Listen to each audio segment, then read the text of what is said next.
सिद्धाणं नमो सिद्धाणं नमो आयर्याणं नमो वज्रायाणं नमो लोये सवसाहुणं।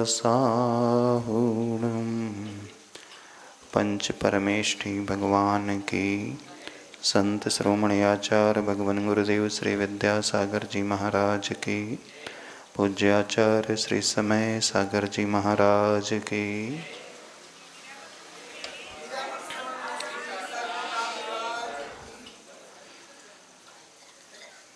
ज्ञान की बहुत बड़ी भूमिका होती है। चाहे हम धर्म क्षेत्र में हों, चाहे हम कर्म क्षेत्र में हों। धार्मिक क्षेत्र में यदि साधना करना हो, चरित्र को निर्मल बनाना हो, मन को हमेशा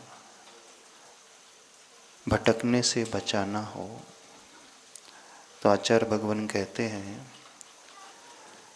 हम अपने आप को शुद्ध ज्ञान के उस वृक्ष पर आरूढ़ करा दें,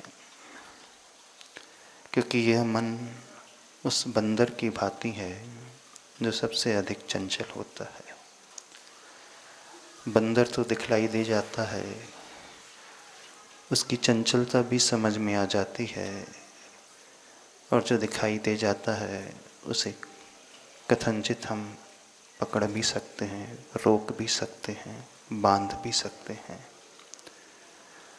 पर मन के साथ ऐसा नहीं है। मन हमें दिखाई नहीं देता। बंदर जिस स्पीड से भागता है, मन उससे भी करोड़ों गुना अधिक स्पीड से भागता है।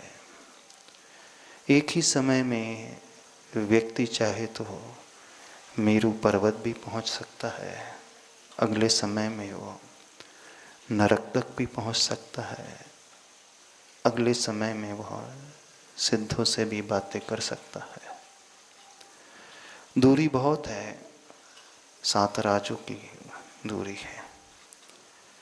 हम फिजिकली तो यहीं रहते हैं, पर मन से न जाने हर समय कहाँ कहाँ की यात्रा करके आ जाते हैं। जब हमारा मन चंचल होता है तो हम जो पाना चाहते हैं उस लक्ष्य तक नहीं पहुंच पाते हैं, लक्ष्य से हम भटक जाते हैं। चाहे धार्मिक क्षेत्र में कुछ करना हो, कोई विशेष साधना करना हो, कोई विशेष सिद्धि करना हो, तो वहाँ भी फिर मन धोखा दे जाता है। और चाहे सांसारिक क्षेत्र की बात हो, मन का सदुपयोग करना हो, तो वहाँ भी मन हमारा फोकस नहीं रह पाता है, बहुत ज़्यादा डिस्ट्रैक्ट होता चला जाता है।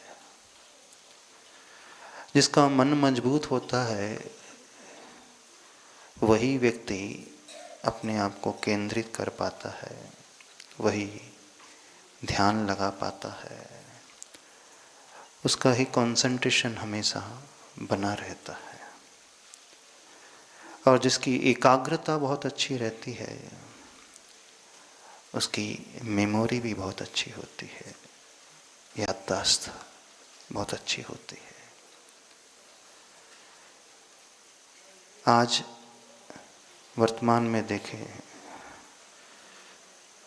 तो आज के बच्चे बहुत अधिक डिस्ट्रैक्ट रहते हैं, उनका मन बहुत ज़्यादा भटकता रहता है, उनका मेमोरी पावर भी बहुत कमज़ोर रहता है, लर्निंग स्किल्स भी नहीं होती हैं, ग्रास्पिंग पावर भी नहीं होता है, और रिटेंशन पावर भी उनका नहीं होता है। पढ़ना अलग है, लेकिन पढ़ कर के उसे ग्रास्प करना और रिटेन करना वो अलग बात होती है। जो उसे अपने पास तक अधिक समय तक रख सकता है, उसी की मेमोरी बढ़ती है। और यदि आज हम वर्तमान में स्टूडेंट्स को देखें, तो सक्सेसफुल स्टूडेंट्स होते हैं वो बड़ी बड़ी एग्ज़ाम प्रोफेशनल कोर्सेज़ को बहुत इजीली क्रैक कर जाते हैं, लेकिन अधिकतर स्टूडेंट जो होते हैं वो फेल हो जाते हैं। अर्थात जब एग्ज़ाम हॉल में जाते हैं, जो उन्होंने समझा था, जाना था, याद भी किया था, वहाँ जाकर के वो भूल जाते हैं। कई लोग आकर के, कई बच्चे आकर के प्रश्न करते हैं कि हम अपना मेमोरी पावर कैसे बढ़ाएं, कौन सी टिप्स हैं उसका उपयोग करके हम एग्ज़ाम में अच्छे से स्कोर कर पाएँ, अच्छे से सब्जेक्ट की गहराई तक हम प्रवेश कर पाएँ। School going students, college going students की ये समस्या रहती है, और यह समस्या बड़ों की भी रहती है। जो स्वाध्याय आदि करते हैं ना, कई लोगों की शिकायत होती है कि हम पढ़ तो लेते हैं ग्रंथों को पर भूल जाते हैं, याद कुछ रहता नहीं है ना। तो पढ़ने के बाद हमें याद क्यों नहीं रह पाता है? पर ऐसे भी लोगों का वर्णन आता है जो सिर्फ एक बार पढ़ते थे तो उन्हें याद हो जाता था, भूलते नहीं थे। आचार्य अकलंक देव एक पाठी माने जाते थे, निकलंक 2 पाठी माने जाते थे। 2 बार उन्होंने पढ़ लिया तो उनकी मेमोरी में आ जाता है। कुछ ऐसे शार्प माइंडेड बच्चे भी होते हैं, 1-2 बार में ही बहुत अच्छे से समझ लेते हैं और याद कर लेते हैं। पर ये एक्सेप्शनल केसेस होते हैं। बाय बर्थ इस प्रकार की क्वालिटीज़ लेकर के पैदा होते हैं, पर प्राय एवरेज पर्सन्स होते हैं, सामान्य स्तर के लोग होते हैं। तो जो सामान्य स्तर के हैं उनके लिए क्या होना चाहिए? और हम सब सामान्य स्तर में आते हैं, कोई एक्स्ट्रा ऑर्डिनरी तो है नहीं कि ज्ञानावर्णी कर्म का इतना क्षेत्रम बड़ा हो और हमारे लिए बहुत अच्छे से याद हो जाए। पढ़ाई लिखाई हो जाने के पश्चात जब व्यक्ति धार्मिक ग्रंथों आदि को पढ़ता है, अन्य ग्रंथों को पढ़ता है, तो वहाँ तो इसलिए याद नहीं रहता है कि वो उतने फोकस्ड होकर के, इतने डिवोटेड होकर के पढ़ते भी नहीं हैं। प्राय वह खाना पूर्ति के लिए, नियम निभाने के लिए स्वाध्याय करते हैं। इसके अलावा उनकी और भी रिस्पॉन्सिबिलिटी बहुत सारी होती हैं। परिवार संभालना है, बच्चों को देखना है, व्यापार को देखना है, रिश्तेदारी निभाना है, एक के बाद और एक उनकी जिम्मेदारी दिन भर लगी रहती है। तो इसलिए वो अच्छे से याद नहीं कर पाते, क्योंकि मन के साथ ये है, प्राय होते हम वर्तमान में हैं लेकिन प्लानिंग भविष्य की ही करते रहते हैं। जैसे आप यहाँ बैठे हैं, सोच रहे होंगे कि अब जाकर के भोजन में क्या बनाना है ना। जिसे करना हो, बच्चों को संभालना, परिवार की उनकी बात कर रहे हैं। हाँ, तो जिन्हें कल भोजन करना तो कल क्या करना है।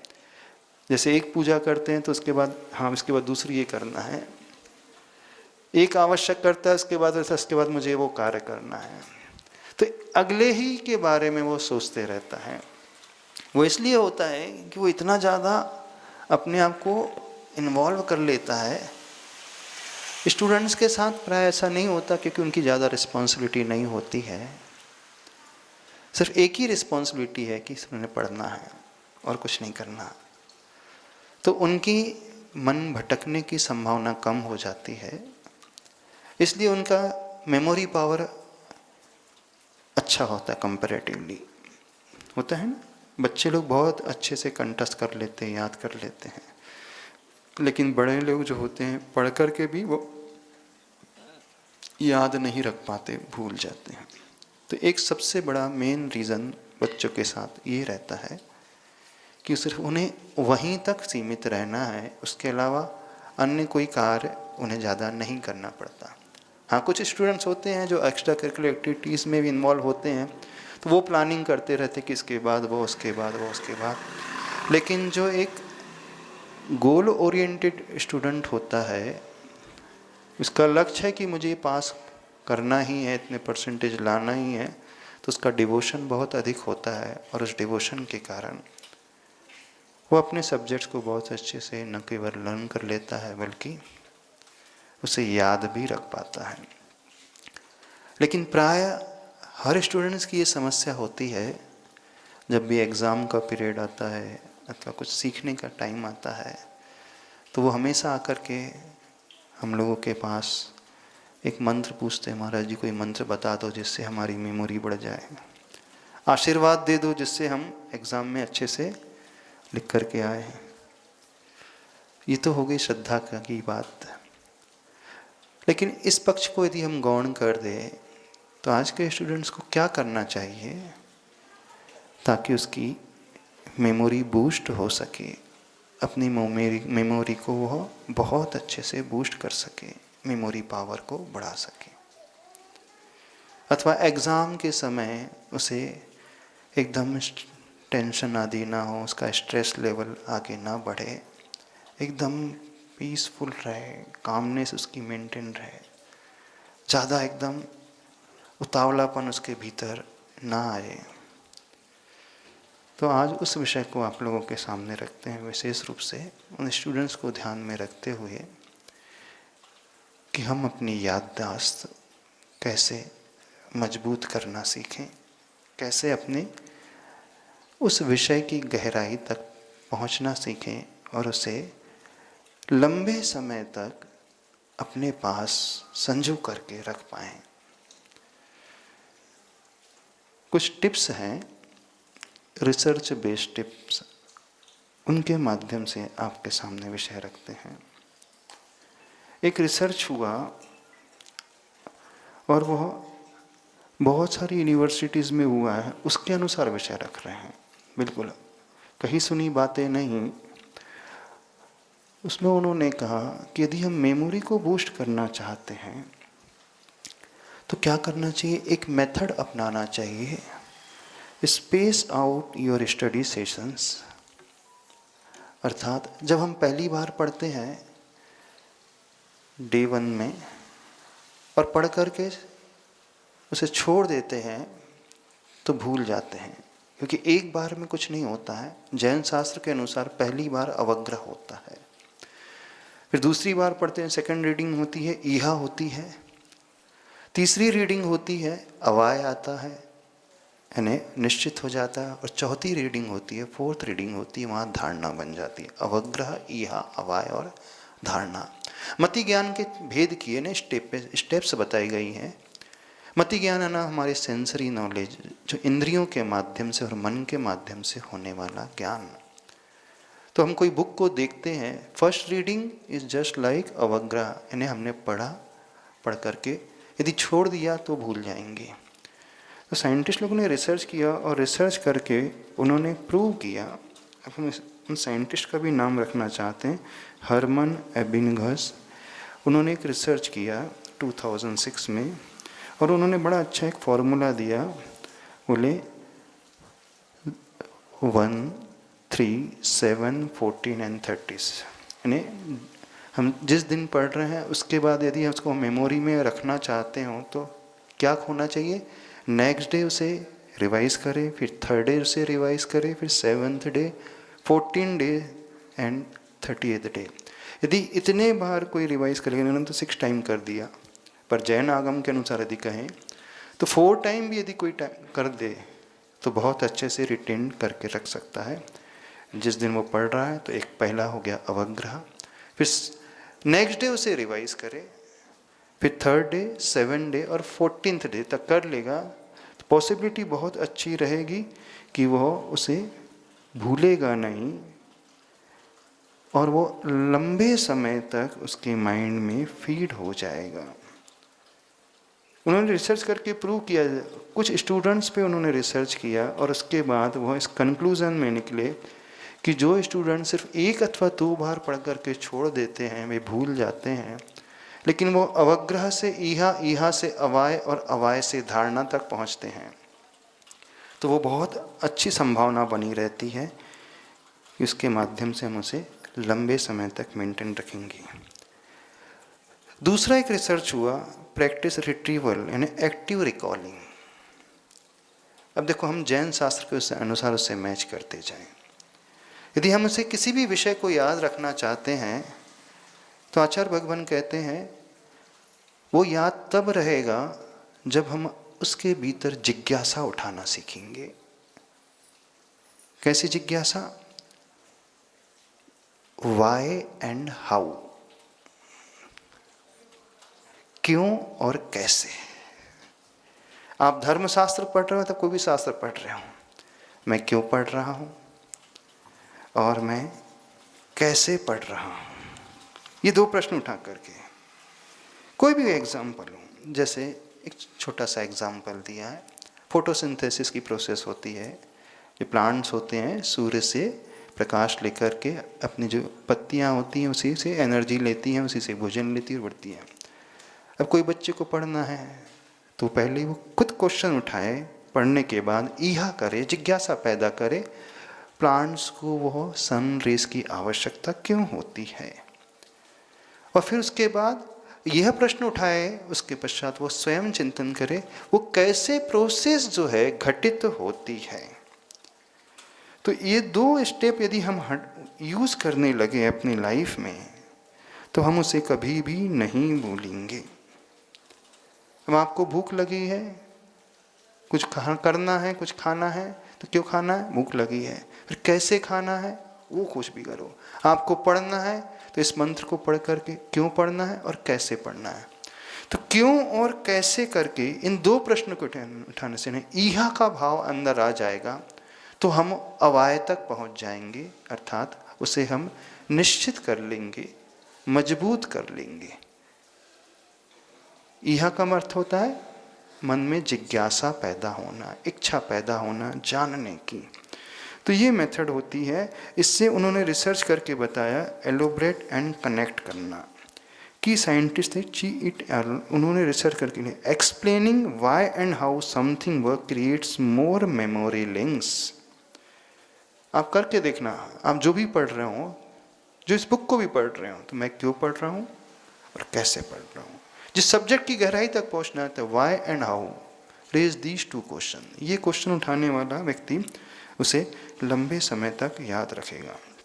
तीसरा रिसर्च हुआ है एक्टिव रिकॉलिंग, अर्थात पढ़ने के बाद हम बुक, कुछ बच्चे होते हैं बार बार पढ़ते हैं, लेकिन वो नहीं, एक बार पढ़ने के बाद उसे हम स्वयं एनालाइज करें, बुक बंद करके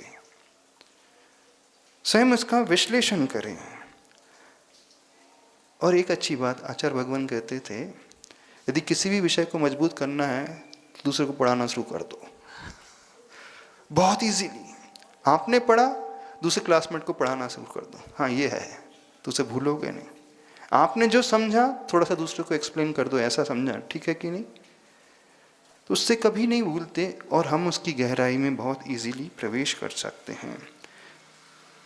इसमें भी ईहा को अपनाएं, अर्थात स्वयं क्वेश्चन रेस करें, ये क्यों क्यों घटित हो रहा है, ये जिज्ञासा उठाना अपने भीतर से सीखें।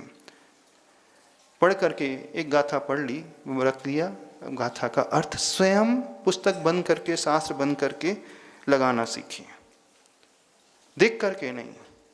आंख बंद करके हम देखें कि हमने जो पढ़ा उसका भाव कितना आ रहा है, यानी वो एक्टिवली हम रिकॉल करें। और उन्होंने एक रिसर्च की, 2 ग्रुप बनाए 5-5 बच्चों के, और एक ग्रुप को दे दिया गया टास्क कि आपको 3 बार नहीं 4 बार इस सब्जेक्ट को पढ़ना है, और दूसरे ग्रुप से कहा गया बच्चों से पढ़ना तो एक ही बार है, लेकिन पढ़ने के बाद एक दूसरे को एक्सप्लेन करना है। जब ये रिसर्च किया गया तो जिस ग्रुप ने एक बार पढ़ के दूसरे को एक्सप्लेन करने की कोशिश की तो उनकी रिटेंशन पावर 50% अधिक पाई गई। तो बहुत अच्छा तरीका होता है जब हम दूसरों को समझाते हैं।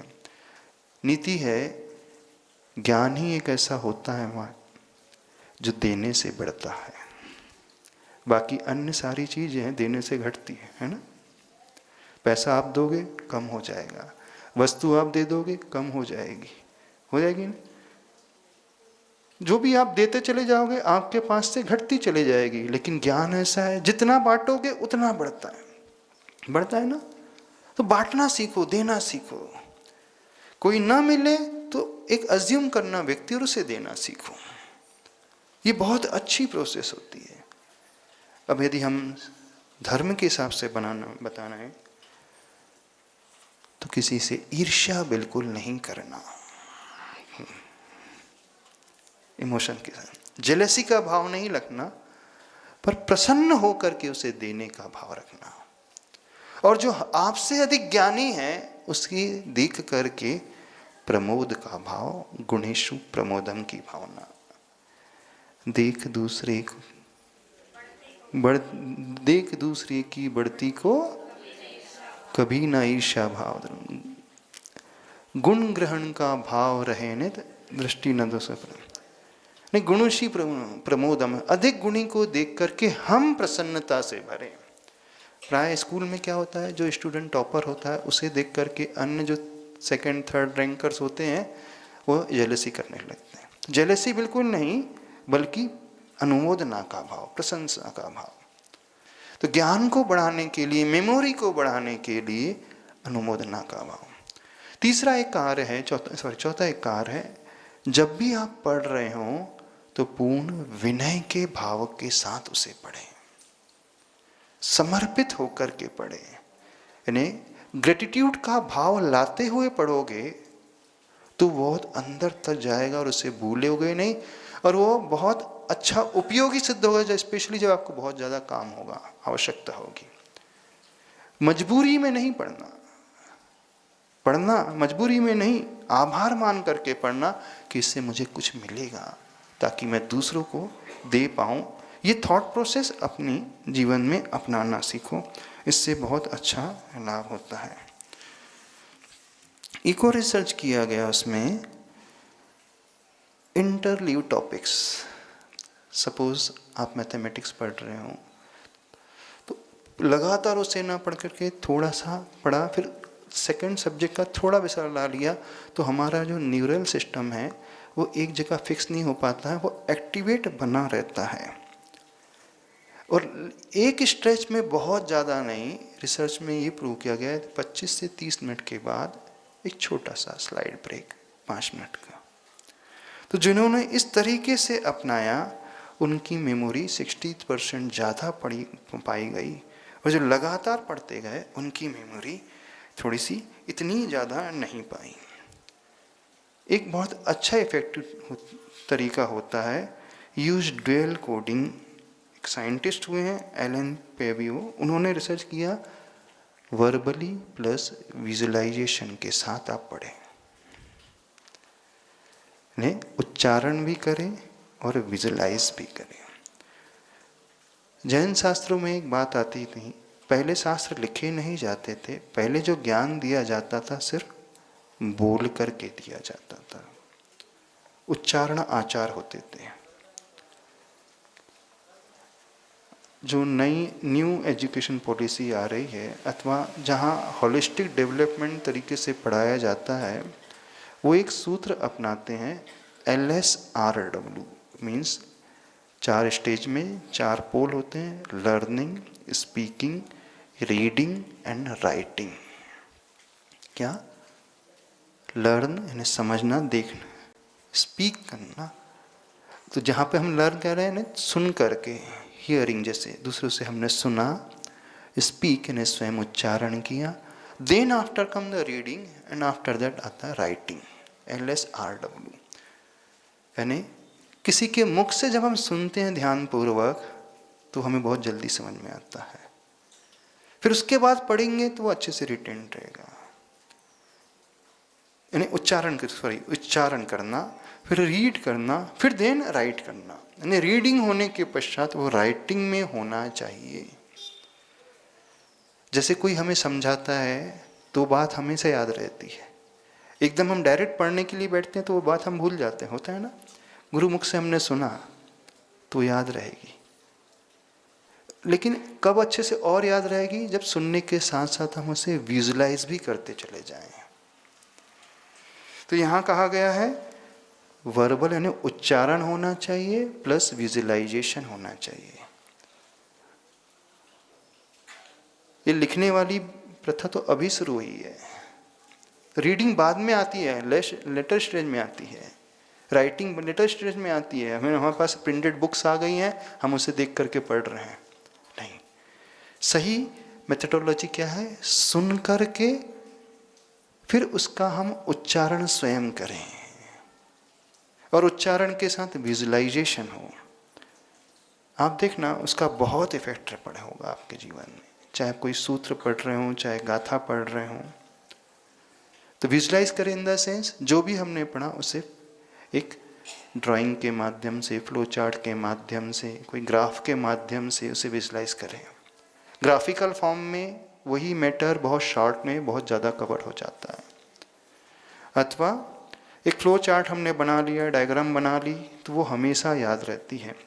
अथवा हम अपने तरीके से विजुलाइज करें, जैसे बहुत सारे टॉपिक्स हैं तो एक ग्रुप बना लिया, 4-4-4 का ग्रुप, एक एक उसे असाइन कर दिया और उसके शॉर्ट एब्रीवेशन रख करके, जैसे यहाँ LSRW, तो वो याद रहेगा। पूरे टॉपिक्स याद नहीं रहेंगे, बस LSRW आ गया तो अपने को याद आ जाएगा, हाँ, learning, speaking, reading and writing. तो स्वयं अपने माइंड से कुछ ऐसे शॉर्ट फॉर्म में उसे पॉइंट्स बना करके याद करने की कोशिश करें, उसे विजुलाइज कर रहे हैं। जैसे तत्वार सूत्र आप पढ़ रहे हैं तो एक उसे बना दीजिए कि हाँ, ज्ञान का वर्णन है तो उसका एक सब ग्रुप बना लिया, इंद्रियों का एक सब ग्रुप बना लिया, फिजिक्स में है ऐसे, मैथमेटिक्स में जो भी है, हम अध्यात्म पढ़ रहे हैं, चाहे ज्योग्राफी है, हिस्ट्री, XYZ कोई भी है, और बहुत सारा है, तो सबसे आसान तरीका होता है अपने दिमाग के अनुसार हम उसे छोटे छोटे पार्ट में डिवाइड करें और उनको शॉर्ट एब्रीवेशन के अनुसार याद करेंगे, तो वो हमेशा रहेगा, उसे हम भूलेंगे नहीं। इसलिए कहा जाता था लंबे विषय को पहले गाथाओं में लिख दिया जाता था, यानी 2 लाइन में सारा का सारा टॉपिक आ गया, और 2 लाइन में क्या आता था, उसके जो टाइटल्स आते थे, और टाइटल से हम डिटेलिंग करते चले जाते हैं।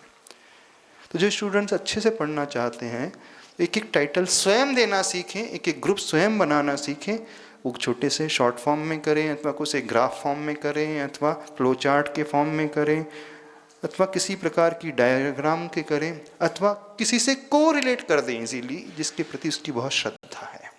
जब हम को रिलेट कर लेते हैं तो भूलते नहीं कभी भी। कोई भी एक टॉपिक को रिलेट कर दें, तो ये एक मेथड होती है, इसके माध्यम से हम बहुत अच्छे से वहाँ तक प्रवेश कर पाते हैं। जैसे पहले कहा गया है, वह भूल जाता है जिसका स्ट्रेस लेवल बहुत ज़्यादा होता है। तो मेमोरी बढ़ाने के लिए हमें मेडिटेशन का आलम्बन लेना चाहिए, ध्यान का आलम्बन लेना चाहिए, और नहीं है तो मंत्र की चैंटिंग का आलम्बन लेना चाहिए। जो हम ध्यान का आलम्बन लेते हैं उससे बहुत लाभ मिलता है, हमारा ग्रास्पिंग पावर बढ़ता है। और एक तरीका आया है, अपनी जो है नींद को प्रायोरिटी देना सीखें। आज एकदम उल्टा कल्चर हो रहा है, जो स्टूडेंट्स होते हैं वो सोते ही नहीं। जब हम डीप स्लीप में जाते हैं वहाँ हमारी लर्निंग कैपेसिटी बहुत बढ़ जाती है। आपको याद होगा कल कहा था, उस जब डीप स्लीप में पहुँचते हैं तो हमारी डेल्टा ब्रेन वेव्स एक्टिवेट होने लगती हैं 0.5 to 4 हर्ट्ज तक। उस समय हमारी बॉडी रिलैक्स होती है, और जब हम थीटा वेव ब्रेन पैटर्न में आते हैं तो उस समय हमारा ब्रेन जो है रीसेट होने लगता है, उसके टिश्यूज़, उसकी मसल्स और उसके जो सेल्स हैं वो अपने आप को रिपेयर करते हैं। तो धारणा यह है जितना हम सोएंगे तो टाइम वेस्ट होगा, बिल्कुल गलत धारणा है। प्रॉपर निद्रा होगी तो टाइम वेस्ट नहीं होगा, बल्कि उसे वो रिकॉल कर लेगा, क्योंकि हमारे ब्रेन में एक मेमोरी सेंटर होता है। वो मेमोरी सेंटर तब रिफ्रेश होता है जब हम प्रॉपर नींद लेते हैं। तो नींद से कोई छेड़छाड़ नहीं होना चाहिए। खासकर एग्ज़ाम में सारे बच्चे जो हैं स्लीप को ही स्किप कर देते हैं, ओवरनाइट पढ़ते रहते हैं। पर रिसर्च में आया है कि कंसोलिडेशन हमारी मेमोरी तब होती है, उसका मेमोरी कंसोलिडेशन तब होता है जब हम डीप स्लीप में जाते हैं, उस गहरी निद्रा में जब हम प्रवेश करते हैं, क्योंकि वो बहुत बड़ा क्रिटिकल रोल अदा करता है। और उससे पहली वाली जो स्टेज होती है, जो कहा जाता है अर्धनिद्रा जैसी स्टेज, वो भी बहुत क्रिटिकल होती है हमारी क्रिएटिविटी और लर्निंग स्किल्स को बढ़ाने के लिए। यदि वो कोई व्यक्ति निद्रा प्रॉपरली न ले तो उसके वो सेल्स पूरे रिपेयर नहीं हो पाएंगे। तो उसे एक्टिवेट करने के लिए प्रॉपर नींद होना बहुत आवश्यक है, और नींद का सही समय होना बहुत आवश्यक है। उस चैनल को उसको पूर्ण रूप से फॉलो करें। और एक रिसर्च किया गया है, मूव योर बॉडी, यानी बॉडी का जो स्ट्रेचिंग आदि एक्सरसाइज होती है वो भी हमारे ब्रेन्स की पावर को बढ़ाने में बहुत सहयोग प्रदान करता है। थोड़ा सा 10 से 15 मिनट का लाइट जो व्यायाम होता है ना, वो करना चाहिए। और मंत्र की चैंटिंग तो करना चाहिए। प्राणायाम के अनुसार जब भ्रामरी प्राणायाम सबसे ज़्यादा लाभदायक होता है। भ्रामरी प्राणायाम समझते हो? कान को, आँख को बंद करके जो हम उस भ्रमर की ध्वनि को उत्पन्न करते हैं, जैसे हमिंग साउंड कहते हैं, वो हमिंग साउंड हमारी ब्रेन्स के उन सेल्स को बहुत अच्छे से रिपेयर करने वाला होता है। भ्रामरी प्राणायाम बहुत ज़्यादा लाभदायक होता है, क्योंकि उसी से हमारे उन ब्रेन की नर्वस सिस्टम को प्रॉपर ऑक्सीजन मिलती है। और अनुलोम विलोम अर्थात एक्सेल और इनहेल, जितना समय हम श्वास को लेने में ले रहे हैं उससे डबल हम रोक के फिर धीरे धीरे छोड़ने की कोशिश करें। इससे हमारी मेमोरी बढ़ती है। तो मेमोरी की स्पेलिंग क्या है? MEMORY। तो M stands for meditation, E stands for exercise, again M stands for mindfulness अथवा मेंटल रीसेट अथवा proper relaxation, R stands for proper relaxation, deep sleep, और A से optimum rich diet, nutritional diet optimum है, और Y से your social connection. तो देखना, M meditation, E for exercise, again M for mind relaxation अथवा mindfulness अथवा mental stimulation. एक बहुत अच्छी टेक्निक आती है मेंटल स्टिमुलेशन, एक नाम दिया है उस न्यूरो साइंटिस्ट ने, न्यूरोबिक्स करके। एरोबिक्स होता है, एरोबिक्स क्या होता है? Physical exercise. तो उन्होंने नाम दिया न्यूरोबिक्स, नर्वस सिस्टम की एक्सरसाइज। जैसे एरोबिक्स से हमारी बोन्स, हमारी मसल्स बहुत प्रॉपरली मैनेज रहती हैं, फिटनेस बहुत अच्छी बनी रहती है। तो शरीर के स्वास्थ्य के लिए एरोबिक्स की आवश्यकता है और मानसिक स्वास्थ्य के लिए न्यूरोबिक्स की आवश्यकता है। तो नर्वस की एक्सरसाइज, नर्वस सिस्टम की एक्सरसाइज कैसे होगी? अब जैन धर्म के समय मनाए बताएं, पश्चातानुपूर्वी से किसी मंत्र का जाप देना, यानी जो रूटीन हम फॉलो करते हैं उस रूटीन को बदल करके कार्य करना। नमो रियंताणम, नमो सिद्धाणम, नमो आयरियणम करते हैं ना। अब हमारे ब्रेन में एक रूटीन बन गया, तो एक न्यूरल पाथवे बन गया, उसी के अनुसार चलते हैं। तो यदि उसकी हम कैपेसिटी बढ़ाना चाहते हैं तो उसके पाथ को ही बदल दो। नमो रियंताणम, नमो लोहितव्यसाणम, नमो सिद्धाणम, नमो आयरियाणम, नमो वज्जायाणम। तो लीक से हट करके कार्य करें, चाहे मंत्र जाप की हो, चाहे कोई फिजिकल एक्टिविटी करते हों, आप वो काम करें। आप राइट हैंड का प्रयोग करते हो तो कभी कभी लेफ्ट हैंड का भी प्रयोग करना शुरू कर दो लिखने में। आप राइट हैंड से बाल्टी उठाते तो लेफ्ट हैंड से उठाना शुरू कर दो। आप ब्रश राइट हैंड से करते हो तो बीच बीच में लेफ्ट हैंड से शुरू कर दो। क्योंकि हमारा ब्रेन आदी नहीं होना चाहिए, रूटीन के अनुसार फिक्स नहीं होना चाहिए। आप अपने टेबल को जिस तरीके से जमाते हो उसके सिस्टम को ही बदल दो। जो बुक्स नीचे रखते हो उसे ऊपर रखना शुरू कर दो। अपने कपबोर्ड में जो कपड़े पहले रखे हैं उसको हटा करके पीछे रख दो, पीछे वाले आगे रख दो। आप मंदिर में जा कर के जिस स्पॉट पे बैठ कर के पूजा करते हो, अगले दिन स्पॉट चेंज कर देना, दूसरे स्पॉट पे बैठ कर के करना। जो पूजा आप रोज़ करते हो पहले नंबर पे, उसे 3rd नंबर में करना, 3rd वाली पहले नंबर पे कर लेना। जो अर्घ आप पहले नंबर में चढ़ाते हैं उसको आखिरी में चढ़ाना, फल पहले चढ़ाना, फिर जल चढ़ाना, फिर धूप चढ़ा देना, फिर चंदन चढ़ा देना, फिर नैवेद्य चढ़ा देना, फिर अर्घ चढ़ा देना। करो, बता रहे हैं, देखना फिर आपका नर्वस सिस्टम कैसे एक्टिवेट होता है। जो भी एक्टिविटी आप कर रहे हो, मंदिर में पूजा की एक्टिविटी, जाप की एक्टिविटी, घर में भोजन की एक्टिविटी, रोटी से शुरुआत कर दो, नहीं आप चावल से शुरुआत करेंगे, करो, आप करके देखो। यानी आपका जो ब्रेन है वो एक ही जगह फिक्स ना हो जाए, तो इस क्रिया के माध्यम से हमारा मेंटल स्टिमुलेशन बहुत अधिक होता है, तो इससे हमारी मेमोरी बहुत अधिक बढ़ती है। आप आजमा करके देखो। तो थर्ड एम से mental stimulation, MEMO, optimum rich diet. Optimum rich diet क्या होना चाहिए? Nutritional diet. ब्रेन के लिए कौन सी डाइट होना चाहिए? तो बड़ा अच्छा है, उसमें टाइम तो नहीं हो रहा। BRAIN, यानी क्या हमारे लिए ब्रेन के लिए भोजन कौन सा होना चाहिए, क्योंकि जैसा हम भोजन करेंगे उससे हमारा मस्तिष्क का भी विकास होता है। तो बी के लिए बेरीज होना चाहिए। बेरीज होती ना, रेड बेरीज, ब्लूबेरीज, क्रैनबेरीज आदि, ये खाते हैं ना आहार में, किसमिस आदि, तो उससे हमारी नर्वस सिस्टम मजबूत होती है। रिच ओमेगा 3 डाइट,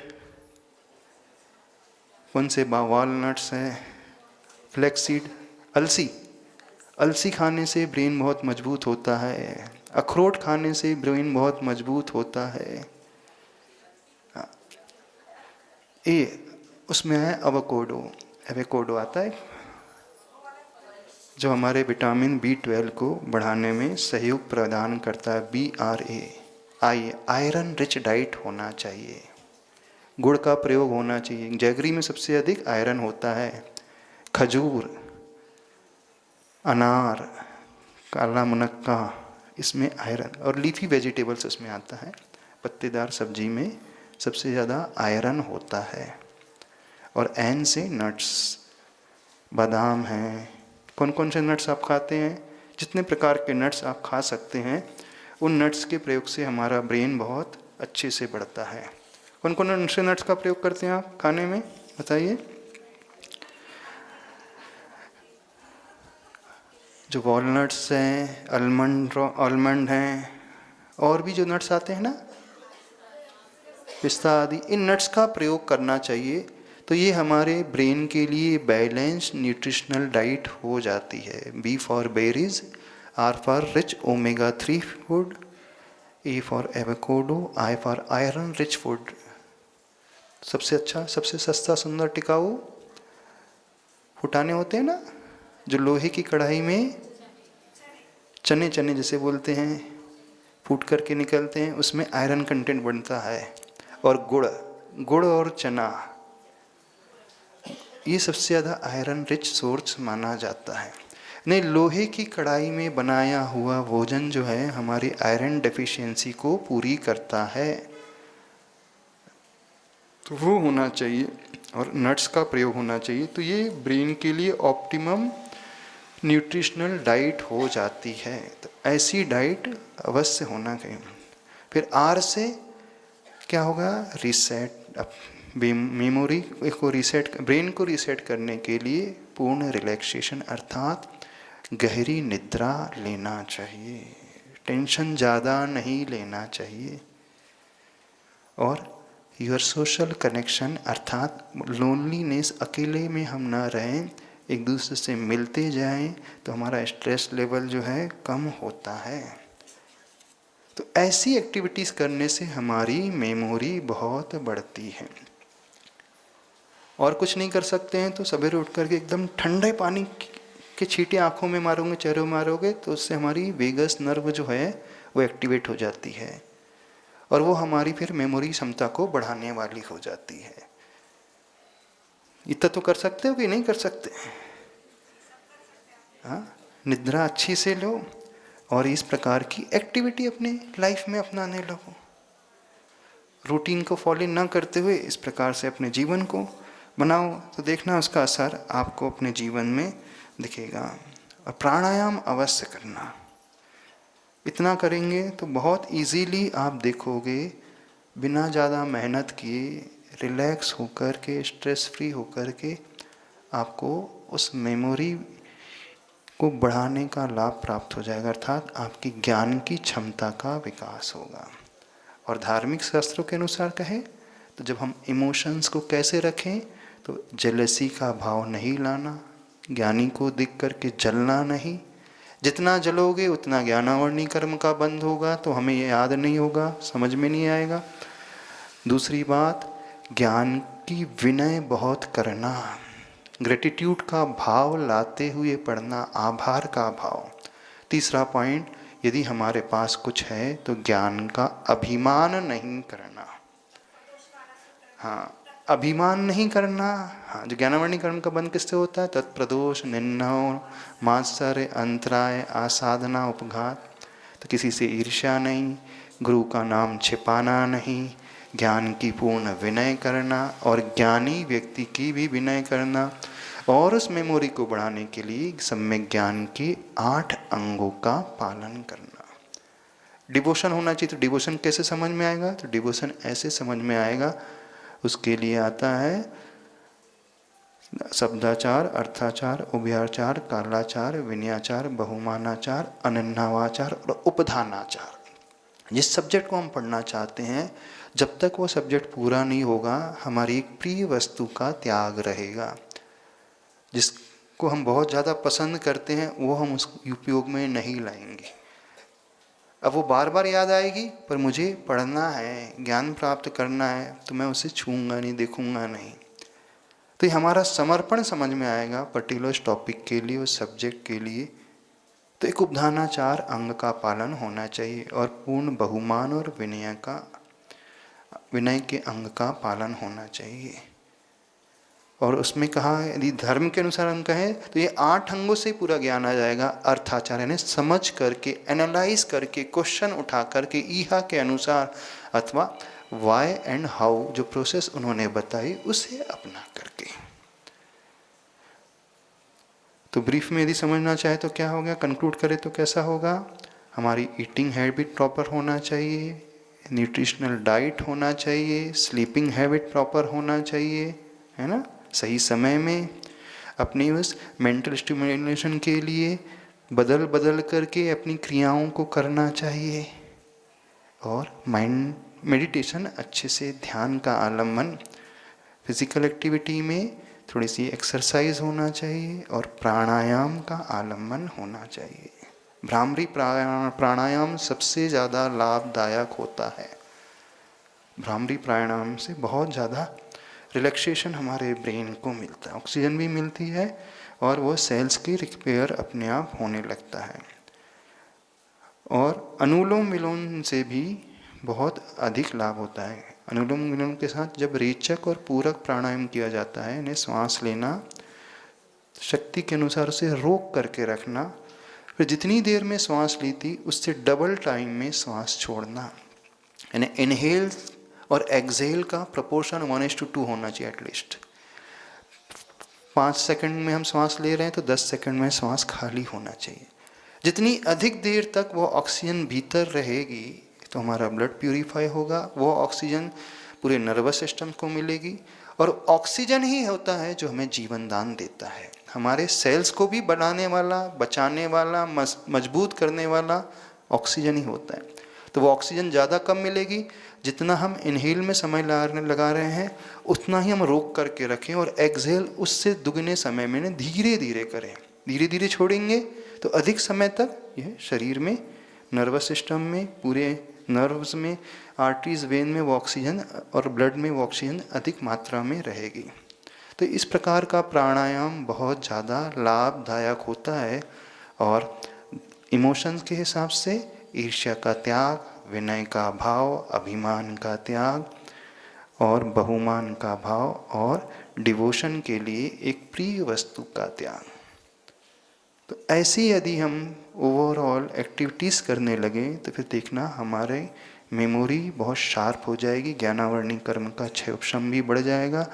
जो हम पढ़ेंगे वो हमें याद भी रहेगा, भविष्य में भूलेंगे भी नहीं, और सबसे इम्पोर्टेंट बात, जब आवश्यकता होगी तब वो याद आ जाएगा। समझ में आ रहा है कि नहीं समझ में आ रहा?